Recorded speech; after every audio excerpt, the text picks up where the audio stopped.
Antes de mergulhar nesta história incrível, considere se inscrever no canal e ativar o sininho.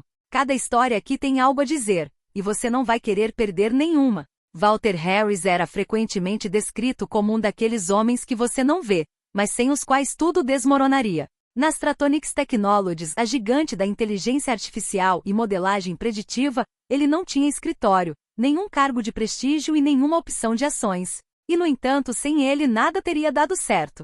Todos os dias, infalivelmente, a partir das 5h30 da manhã, ele atravessava as grandes portas de vidro da sede em Boston. Passava seu crachá azul com a inscrição Equipe de Manutenção, ajustava o boné cinza e empurrava seu carrinho silencioso pelos corredores ainda vazios. Era ele quem acendia as primeiras luzes, abria as janelas, desinfetava os escritórios e limpava as telas e superfícies das salas de programação e das salas de reuniões. Da sala dos servidores fria, iluminada por LEDs azuis, ao luxuoso escritório do CEO no último andar, decorado em couro, mármore e vidro. Walter conhecia cada canto, cada cheiro, cada som.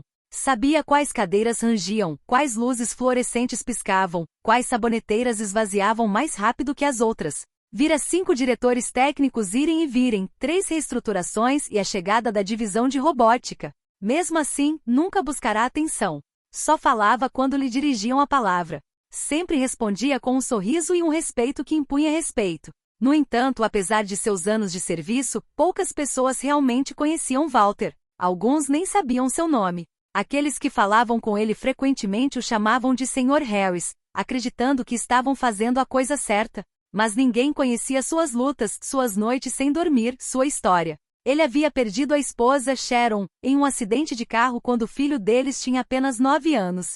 Desde aquele dia, ele carregava tudo sozinho: refeições, lição de casa, roupa para lavar, pesadelos de infância, contas não pagas e aquela solidão incômoda que se instala quando você carrega tudo sem nunca reclamar. Seu filho, Elijah Harris, era um menino extraordinário. Desde pequeno, tinha um olhar fixo e intenso que parecia querer penetrar as coisas, desmontá-las, compreendê-las. Ele fazia perguntas que até os professores hesitavam em encarar. Por que 0 multiplicado sempre dá 0? Se o infinito não tem fim, então pode ser dividido. Ou, por que dizemos que a inteligência artificial aprende? Se ela não entende nada? Numa idade em que outras crianças clamavam por um console ou uma bola, Elijah passava os dias com um caderno velho onde anotava tudo o que o fascinava. Sequências de Fibonacci, paradoxos lógicos, estruturas fractais, algoritmos inspirados na vida. Não era ostentação, nem ambição. Era como uma chama interior que não se apagava. Walter, embora incapaz de acompanhar todo o raciocínio do filho, fazia tudo o que podia para alimentar essa paixão. Ele vasculhava discretamente escritórios, salas de arquivo ou lixeiras de reciclagem quando trabalhava até tarde da noite. Levava para casa manuais técnicos danificados, apresentações de PowerPoint esquecidas e, às vezes, até componentes de protótipos descartados após testes mal-sucedidos. Elijah, por sua vez, colecionava tudo. Lia cada página, decifrava cada fórmula e praticava incansavelmente em um computador antigo que seu pai resgatara de um armário. Desmontou-o, limpou-o e remontou-o peça por peça, até que funcionasse. O computador era lento, desgastado, barulhento, mas era sua torre de observação do mundo. Todas as noites, enquanto seu pai dormia exausto no sofá, Elijah explorava bancos de dados abertos, baixava artigos científicos e dissecava linhas de código aberto. Ele havia aprendido sozinho Python, C++ e os conceitos básicos de aprendizado de máquina, simplesmente porque queria entender como as coisas funcionavam. Ele nunca pediu aulas particulares, nem exigiu reconhecimento. Ele estava simplesmente sedento. Sedento por conhecimento. Sedento por lógica. Sedento por significado. E durante todo o tempo, Walter o observava silenciosamente muitas vezes da porta, seu coração se enchendo com uma estranha mistura de orgulho e medo. Orgulho de quão longe Elijah estava indo, medo de nunca ser capaz de lhe dar os meios que ele merecia. Mas o que nem Walter nem Elijah sabiam era que um simples quadro branco deixado em uma sala de reuniões logo viraria tudo de cabeça para baixo. Naquela noite de sábado, o ar estava gelado nas ruas desertas de Boston. O céu estava pesado e plúmbeo, e os poucos postes de luz lançavam um brilho pálido que se refletia nas imensas janelas da sede das Stratonix Technologies. Walter Harris, trajando seu paletó surrado e gorro de tricô, aceitara um turno noturno excepcional. A gerência solicitara uma desinfecção completa das instalações em preparação para a visita de um investidor japonês conhecido por sua obsessão por detalhes. Walter não gostava de deixar Elijah sozinho em casa quando trabalhava até tão tarde, principalmente num sábado. Mas ele não tinha encontrado ninguém para cuidar dele, e seu filho, como sempre fazia, ergueu os olhos do caderno e disse calmamente: "Posso ir com você. Ficarei em algum lugar tranquilo, prometo." Então, eles chegaram por volta das 20 horas, sozinhos no prédio grande e silencioso. Apenas as luzes de neon de emergência piscavam fracamente nos corredores. A atmosfera era quase surreal, como se estivesse congelada em outra dimensão. Nenhum passo apressado, nenhum som de teclado, nenhum bip de crachás. Apenas o som constante do esfregão de Walter e os suspiros discretos dos sistemas de ventilação. Enquanto seu pai limpava os corredores do 8º andar, Elijah aventurou-se discretamente a entrar em uma das grandes salas de reunião envidraçadas. A porta estava entreaberta, destrancada. Lá dentro, tudo permanecia como antes. Cadeiras ligeiramente afastadas, xícaras pela metade e o mais importante, um enorme quadro branco cobrindo uma parede inteira. O que ele viu o deixou paralisado. O quadro estava repleto de equações, diagramas e setas. Modelos preditivos não lineares, funções polinomiais cruzadas, algoritmos de Markov, redes bayesianas aninhadas, derivadas parciais multivariadas. Tudo escrito com uma caligrafia nervosa, pontuado por pontos de interrogação e rasuras. Tratava-se claramente de um problema de otimização preditiva de alto nível, provavelmente destinado a refinar um mecanismo de inteligência artificial comportamental, talvez um projeto secreto em desenvolvimento em um nível mais alto. Elijah não estava com medo. Não se sentia um intruso. Em vez disso, sentia um convite silencioso. Era como se o quadro estivesse falando com ele. Aproximou-se lentamente, os dedos roçando a ponta do marcador preto pendurado no canto. Pegou-o sem pensar, quase em transe. Seus olhos se moviam de linha em linha, rápida e metodicamente. Ele identificou redundâncias, dependências desnecessárias, lógica desalinhada. Os engenheiros claramente tentaram resolver um modelo excessivamente complexo acumulando camadas de fórmulas, na esperança de que o volume mascarasse a imprecisão. Mas Elijah viu as falhas. Ele entendeu a intenção, mas também percebeu o que estava bloqueando o sistema. Ele começou a deletar delicadamente algumas expressões, a substituir uma função sigmoidal por uma função ReLU mais adequada ao conjunto de dados implícito, a reduzir uma sequência de transformações em uma expressão compacta e a reconfigurar a matriz de transição do modelo bayesiano. Ele chegou a apresentar uma hipótese ousada: e se o ruído comportamental do usuário não fosse uma anomalia, mas um sinal compressível? Em seguida, modificou a fórmula de ponderação de variáveis aleatórias, incorporando um fator inspirado em modelos de física quântica que lera na semana anterior em um artigo esquecido no archivo.org. Ele fez tudo isso em silêncio, concentrado, respirando lentamente. Não buscava reconhecimento ou validação. Estava resolvendo um quebra-cabeça, exatamente como havia sonhado. Em menos de 15 minutos, a tabela havia se transformado. Não era uma solução definitiva, mas sim uma estrutura mais lógica, mais fluida e mais eficiente. Ele havia apenas reduzido os requisitos computacionais do modelo em pelo menos 30 a 40%, eliminando ciclos redundantes, mantendo, ou até mesmo melhorando, a precisão preditiva. Quando ele pousou o marcador, Elijah deu um passo para trás, observou tudo e sentou-se num canto da sala. Ele não precisava de aprovação. Simplesmente fizera o que lhe parecia óbvio. O que ele ainda não sabia era que esse gesto, nascido de uma curiosidade sincera, mudaria o curso de sua vida e que em menos de uma hora, as portas daquele quarto se abririam para um homem que jamais o esqueceria.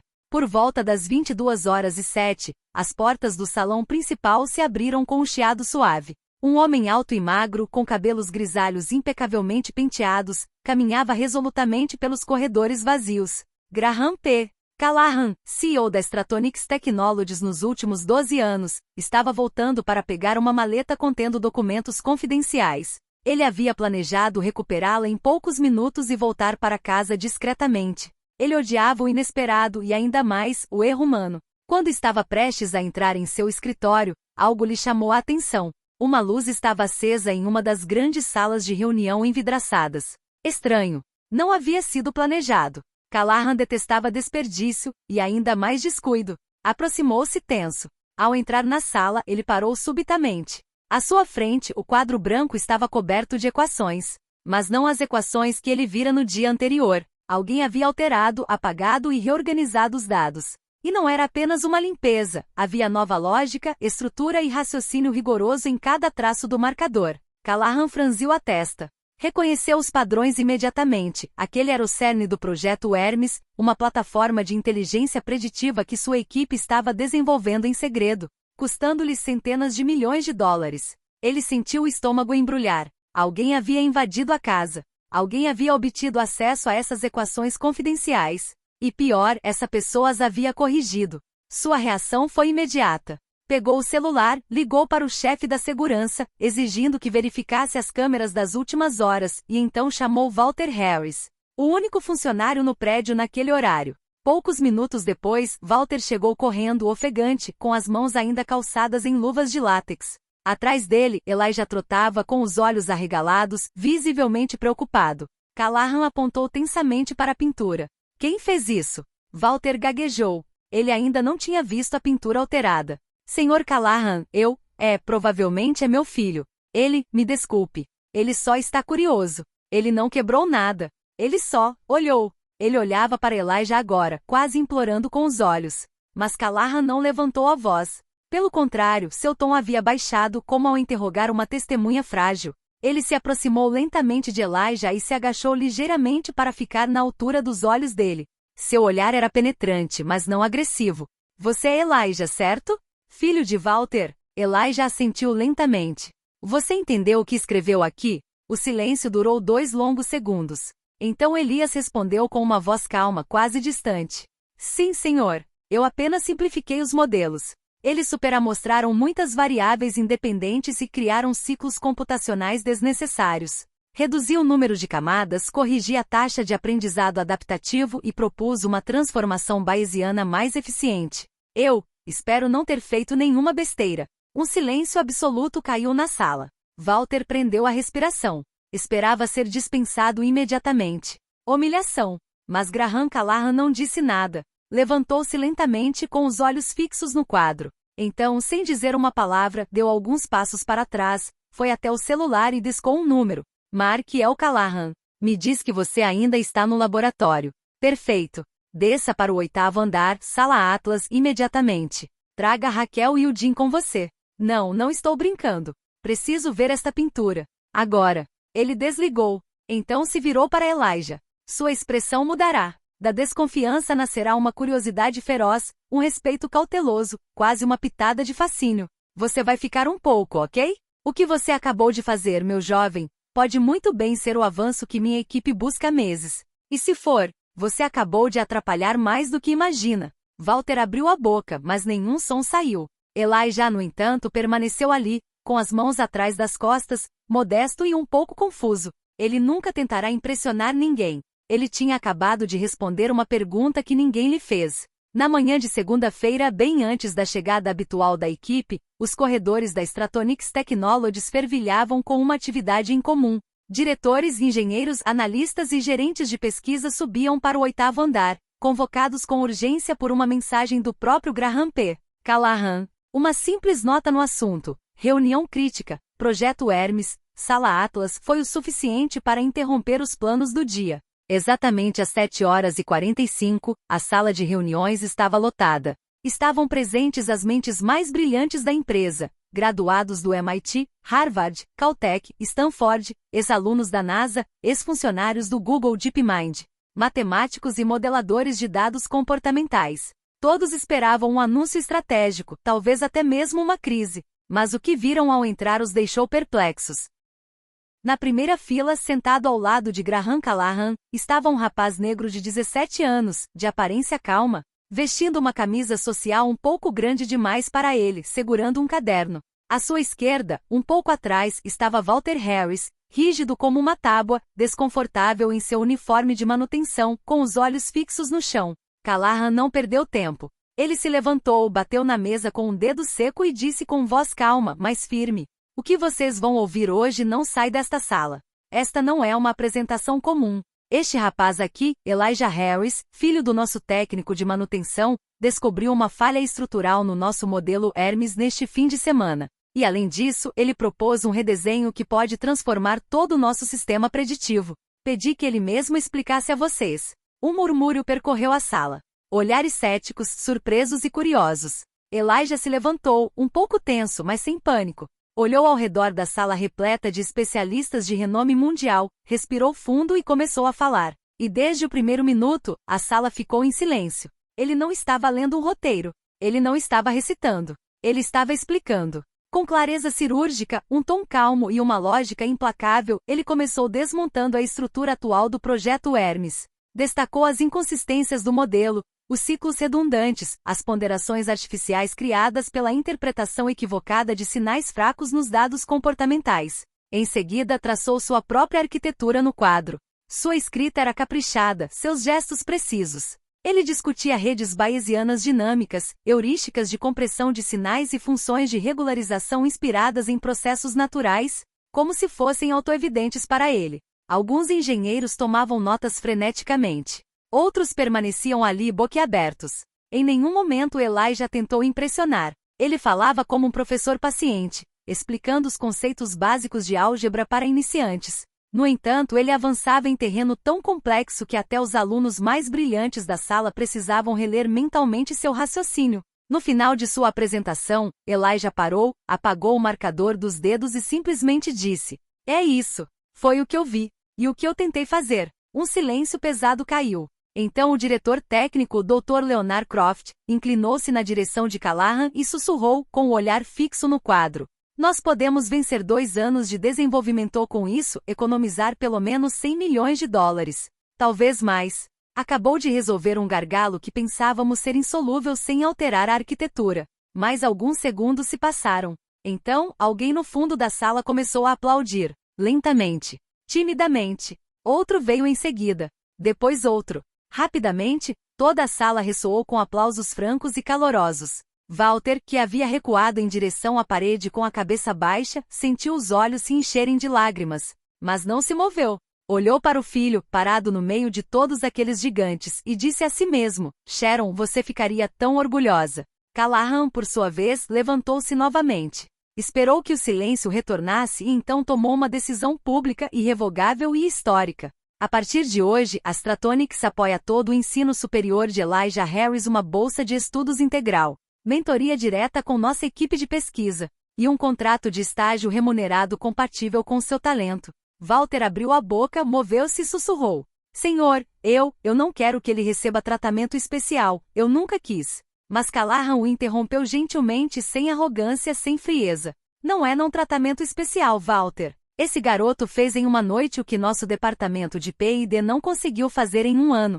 Ele salvou um projeto estratégico, ele reescreveu o futuro da nossa empresa. O que seu filho realizou com um marcador antigo, sozinho, em uma sala vazia, está além de tudo que já vi em meus 40 anos de carreira. E não vou deixar esse talento desaparecer no esquecimento. A sala ficou em silêncio novamente. Mas desta vez, era um silêncio de admiração respeitosa. E naquele preciso momento Elias não era mais filho do zelador. Ele se tornou o prodígio das Stratonics. 2 anos depois, o campus de Stanford, banhado pelo sol da Califórnia, ecoava com o som de bicicletas, risos de estudantes e debates acalorados nos auditórios. No centro desse mundo vibrante, Elijah Harris, agora com 19 anos, cursava dupla especialização em matemática aplicada e ciências cognitivas.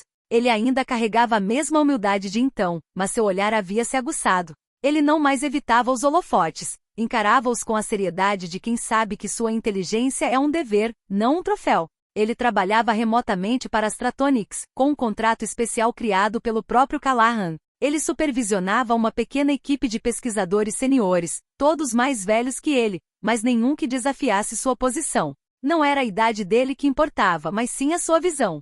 Elijah via os sistemas como paisagens inteiras, intuindo padrões como se estivesse lendo nuvens e detectando agendas ocultas no ruído dos dados que outros levavam meses para identificar. Ele vivia frugalmente em uma modesta residência estudantil, passava os fins de semana resolvendo problemas em aberto, propondo novas linhas de pesquisa ou simplesmente caminhando sozinho pelas colinas com um caderno sempre na mão.